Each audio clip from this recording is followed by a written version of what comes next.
the most famous and feared gladiators of Rome. What follows is a discussion of some of the most well-known names of men who took on the arena and managed to not only survive, but thrive. We have all seen images of gladiators in the arena through TV, movies, and books. These men continue to inspire courage in us through their acts of bravery in the arena. Roman gladiators and gladiatrices were men and women from all walks of life taken as slaves from every part of the empire. Tasked with entertaining the masses, they were the celebrities of the ancient Roman world. If they survived, they were treated like royalty. For those not so fortunate, severe injury might have been the best thing that they could hope for. Many were maimed or killed in the arena. Carpe Forest. Carpe Forest was the kind of gladiator who takes on wild animals or beasts, also known as bestiari. The men who were responsible for looking after the beasts were also known as bestiari. Often, when man and animal met, there was only one winner. The vicious creatures gave their tired, hungry and worn-out opponents little chance. However, Carpe Forest embraced the challenge and became a living legend. Roman writer Martial states that Carpe Forest once killed 20 animals at one time and regularly took on bears, lions and leopards. Bestiarius, MD. According to Top 10 Famous Roman Gladiators 2020. Carpe Forest once saw off a rhino with nothing more than a spear. He was one of the most anticipated gladiators to ever set foot in the arena. The Roman people loved to root for a particular class or type of gladiator. Many were trained to use specific weapons, depending on their skill and body type. Romans liked to see specific kinds of gladiators pitted against each other and would pay large sums of money betting on who was going to win. Flamma. Flamma was a slave from Syria who was forced to fight in the arena. His real name was Marcus Calpurnius, but he was renamed Flamma or Flame for the arena. He was a class of gladiator known as a secutor, meaning he carried armor, a heavy shield, and a short sword or gladius into the fights. He won 21 fights and lost about 4. He was awarded his freedom, but elected to stay and fight in the arena. He died at around age 30 in his final battle. Deaths in the arena were common, but they were sometimes avoided, if at all possible. These men were celebrities and their deaths would send the wrong signals to people watching. Training a gladiator was costly, and good money was paid for people to see specific gladiators. The loss of a gladiator through death or injury would have hurt the popularity of the arena games. Gannicus. Gannicus was considered to be one of the most able gladiators of his generation. Originally hailing from the British Isles, he was noted for his incredible speed, athleticism, and agility.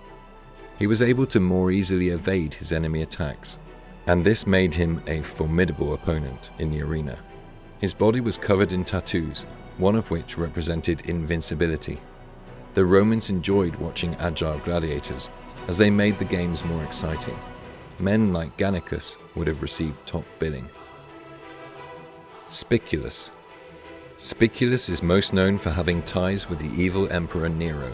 He was both loyal and supportive of Nero, even when it seemed all others were deserting Nero at the time. This impressed the villainous emperor, and he granted Spiculus his freedom. Marcus Attilius. Marcus Attilius is an unusual addition to this list, because he might be one of the few gladiators to voluntarily sign up to fight in the arena. He was born a free Roman, not a slave. He was regularly able to hold his own against far more skilled and experienced opponents, and this was evident from early on in his gladiatorial career. He also overcame other notoriously difficult opponents, such as Rasius Felix, who had won 12 fights in a row, and Hilarus, another gladiator favored by Nero. Attilius fought in the Murmillo class, using a short sword and a longer shield. Commodus. Commodus was the tyrannical emperor from the latter part of the 2nd century, but he was also noted for his prowess facing gladiators in the arena. However, how skilled he was is difficult to tell, because he would often disable or cripple opponents before getting into the arena with them. Opponents would fight with small wooden swords, while Commodus had the real thing. He also enjoyed killing animals, which drove down his popularity as a result. His style of fighting was considered unfair amongst the Roman public, and he was often jeered. The Romans had a great sense of fairness, and Commodus's actions only served to harm his cause even further. Tetrates. Tetrates was another gladiator in the Murmillo class, who won notoriety by beating a fellow celebrity gladiator, Prudus. He was considered to be one of the strongest gladiators of his generation, and his victory against Prudus is immortalized in graffiti discovered in the ruins of Pompeii back in 1817. Tetrates used to enter the arena without a shirt, but wearing a helmet and carrying a short sword and a rectangular shield. This would have been considered against type, as most gladiators would armor up as much as possible, depending on what kind of fight they were going to undertake. Priscus and Verus. Priscus was a Celtic gladiator and was both skilled and powerful in the arena. His partner Verus was also one of the most influential gladiators of his generation. The two used to make a headline act for the games, especially on the opening of the Colosseum. The games themselves consisted of mock naval battles, animal fights, and gladiatorial battles. Under the rule of the Emperor Titus around 81 AD, these spectacles were intended to try and appease the Roman masses before the entertainment began. Priscus and Verus did end up fighting each other, but such was the respect between these two men that they laid down their arms and did not injure or kill each other. This is still noted as a spectacular development in the history of Roman gladiatorial games, and it is recorded as such. Over time, the two men began to be referred to as a collective, rather than as individuals. Roman crowds loved to see a spectacle, so the more spectacular the bout, the more people would come to watch the games. Two men fighting on a team would have definitely attracted the attention of the crowds in what was usually a single combat sport. Crixus. Crixus was a gladiator from Gaul, noted for his size and strength. He trained together with Spartacus at the gladiatorial school known as Lentulus Batiatus. A large number of the gladiators, about 70 in total, escaped the school due to the harsh training from their ionista, or trainer. They formed a factional group, and under the leadership of Spartacus, attempted to overthrow the Roman government. He was killed during the rebellion. Spartacus. Spartacus was considered to be one of the greatest, if not the greatest, gladiators of all time.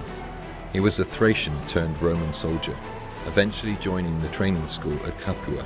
His biggest legacy is rebelling against Rome in 71 BC and incurring the wrath of Crassus, who arrived bringing 50,000 troops to crush the revolt. He was killed in the Battle of Sicily, and his followers were executed in large numbers. What made these men so great was that they were willing to put their lives on the line in order to impress the mob that was the Roman people. Their bravery and their heroism stands out. Not all great Roman gladiators survived, and many were mortally wounded doing what they felt called to do.